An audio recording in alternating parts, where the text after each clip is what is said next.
Está en estudios de BTV Noticias, Juan José Olaizola, es diputado del Partido Nacional 404 por Montevideo y está a punto de asumir como subsecretario del Ministerio de Transporte y Obras Públicas. Muchísimas gracias por acompañarnos estos minutos. Un gusto, como siempre.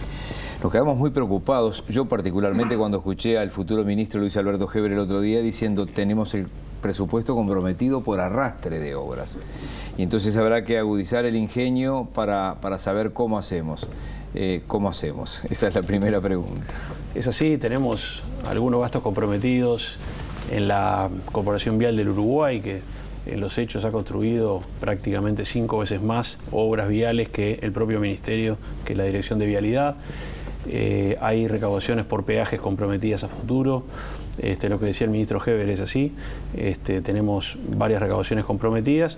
Hay que abusar el ingenio. No podemos aparte olvidar que Uruguay tiene una situación de déficit fiscal muy pronunciada. Estamos cerca del 5% del déficit fiscal y el Ministerio de Transporte no puede escapar a esa realidad. Así que estamos viendo distintas opciones, concesiones de obra, eventualmente obras por PPP. Tampoco hay mucho margen allí porque Uruguay tiene un tope del 7% de su PBI para poner obras de... Sí, esa es la única regla fiscal que tiene este gobierno. Exactamente. Y entonces estamos al tope prácticamente con el proyecto Ferrocarril Central, que insume una porción importante del presupuesto por esa modalidad. Pero la ley de urgente consideración mantiene esa regla, agrega 2 más, pero esa la mantiene. Sí, y entonces, bueno, tenemos que ver por el lado de las concesiones y buscar vueltas para que se hagan las obras, que en definitiva es lo importante. Hay una cosa que ha sido la característica, nosotros los periodistas tenemos que tener mucho cuidado, y los parlamentarios también, porque alguno ha tuiteado alguna foto que es cualquier cosa. Se han hecho rutas, pero después saltan, yo había notado por acá, yo que sé, la 30, la 23, la 7, con fallas, con quejas de los vecinos que dijeron nos hicieron la ruta y ya se rompió. ¿A ustedes les consta esto? Sí, hay algunos casos, por ejemplo, algún tramo de la ruta 7, han habido problemas en la 30, en varias rutas han habido problemas. Nos dijeron por parte de la Dirección de Vialidad que son rutas que están en garantía y que las empresas han respondido y están subsanando esos problemas. Los problemas son imputables a distintas causas, pero bueno, aparentemente se está en obra según lo que se nos dijo por parte de la Dirección de Vialidad para corregir esos problemas. ¿De qué hablamos cuando ustedes están hablando de la Administración Nacional de Puertos y la Administración de Ferrocarriles del Estado, de la ANP y AFE como organismos descentralizados? Son servicios descentralizados, están en la órbita del Ministerio de Transporte y Obras Públicas. Digo, eso lo tengo claro, pero ustedes están haciendo especial hincapié en la administración. Para nosotros es importante que el Ministerio de Transporte y Obras Públicas lidere una verdadera política nacional en materia de transporte y logística. Ahí está, por ahí. Y en ese sentido nos parece que es importante que los organismos, tanto de la Administración Nacional de Puertos como AFE, estén alineados en esa política nacional de transporte y logística. En ese sentido es la impronta que le vamos a dar, que los organismos estén alineados a la política y muy cercanos en las decisiones a las políticas del Ministerio. El puerto perdió barcos que, bueno, estaban de paso desde Argentina, terminaron por una cosa que no firmó Uruguay en el Mercosur, en puertos del sur de Brasil. Perdió, bueno, esto por una decisión de Cristina Fernández, barcos de Paraguay. Para el puerto, ¿qué están pensando? El puerto tiene varios problemas. Tiene un endeudamiento pronunciado.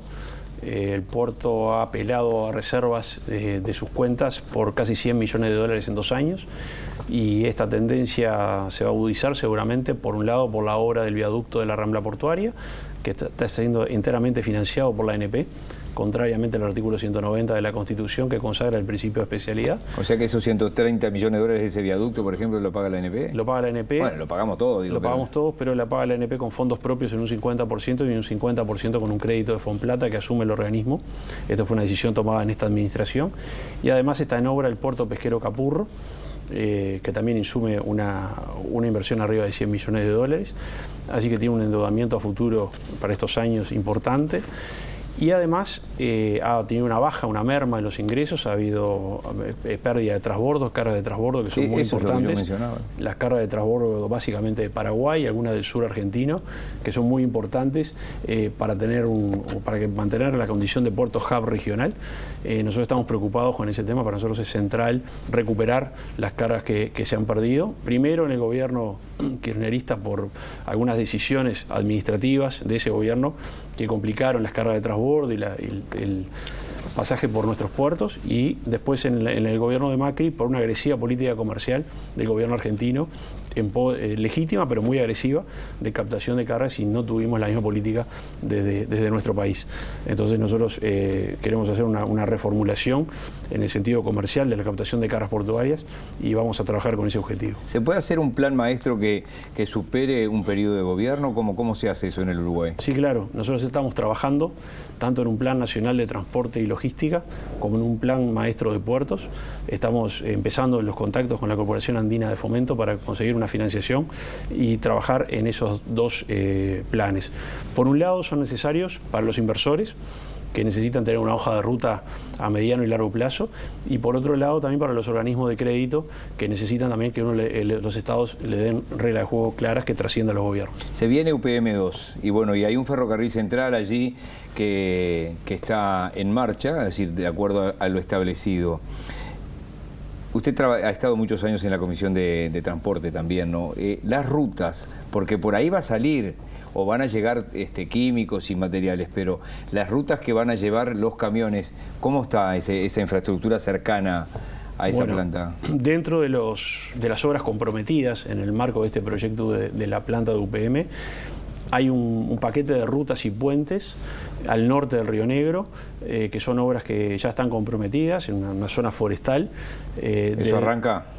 Bueno, están comprometidas en el marco de las negociaciones con UPM. Porque si no, no van a dar abasto. Claro, son varias rutas que van a soportar un tránsito de camiones importante, con madera para abastecer la planta de UPM, y algunos puentes que hay que hacer de vuelta también para fortalecer y para que puedan soportar la carga de esos camiones. ¿Hay algo en mente con AFE, más allá de este ferrocarril central que en principio sería solo para UPM? Sí, AFE tiene varios problemas, tiene un problema grave hoy por hoy, porque básicamente en los últimos años la actividad de AFE se ha centralizado en cargas, con muy poquito servicio de pasajeros, pero básicamente con cargas, y viene en una tendencia descendente a niveles mínimos históricos de que esta se mide en el año 1952. Hoy estamos transportando, para dar una idea, 450.000 toneladas, y para que le dé una idea, Chile, con la misma red que tiene Uruguay, transporta 10 millones de toneladas. O sea, Uruguay tiene muchísimo para trabajar a nivel de transporte de cargas por ferrocarril. Nosotros creemos que la gestión que se ha hecho en estos años ha sido desacertada. Ha habido múltiples cambios de jerarcas en esos organismos. Ha habido obras, por ejemplo, la de la línea litoral, que no tiene una justificación de carga que justifique esa inversión tan importante, pero además hay un error de 100 millones de dólares en una obra de 130, con lo cual la obra prevista, que era de Piedrasol a Salto, no se va a terminar. Se está intentando por parte de las actuales autoridades llevarla al puerto de Paysandú. ¿El error que calcularon en 30 millones y sale 130? No, es una obra calculada en 130 y faltan 100 millones de dólares para terminar. Faltan 100 más todavía. Entonces se está tratando de llevarla al puerto de Paysandú.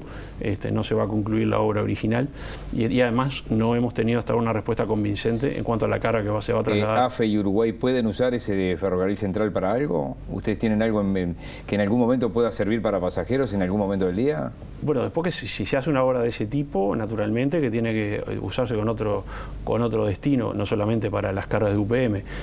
Otro problema que estamos teniendo, que detectamos en el puerto, es que las dos vías de entrada que va a tener el tren al puerto es una para la planta de UPM, que está bien lograda, pero la vía para cargas generales no tiene una terminal, no tiene una cabecera. Seguro. Con lo cual no está previsto en el proyecto tampoco. Sería un gasto adicional para que si mañana una industria se instala en Florida o en Durazno o una zona logística. O sea que es un tren para UPM.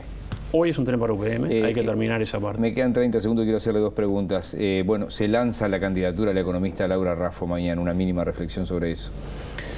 Bueno, creo que es muy novedosa la candidatura de Laura Raffo a la Intendencia, una mujer joven, una mujer con experiencia en el sector privado, una mujer que comunica muy bien y una mujer que tiene ganas de ser intendenta de Montevideo. Es decir, acá no hablamos de premios Consuelo, sino que estamos hablando de una mujer que está capacitada y que está apoyada por 5 partidos en un proyecto para Montevideo al que nosotros le tenemos mucha fe y que vamos a trabajar con entusiasmo, porque ya tenemos la experiencia exitosa del año pasado del Gobierno Nacional y vamos a pasar por el Gobierno de Montevideo. ¿Qué edad tiene usted? 53 años. O sea que llegó a conocer a Carlos Julio Pereira en actividad todavía. Exacto. Sí, lo conocí desde la salida de la dictadura y todo el aporte que ha hecho él como referente ético por su trayectoria política y en tantas etapas, ¿no? Desde compañero de Wilson hasta el tramo final donde fue un consejero permanente de Luis Lacalle Pou y trabajó mucho en la unidad de los distintos sectores del partido para confluir en lo que eran tendencias históricas, de repente con perfiles propios, culminar en una verdadera unidad del partido, y él con su consejo y con su experiencia fue un catalizador de esa unidad del partido que hoy vivimos. Por hoy le agradezco, nos vamos a ir encontrando en estos años, supongo, en estos meses y estos años. Muchísimas gracias. Gracias a ustedes.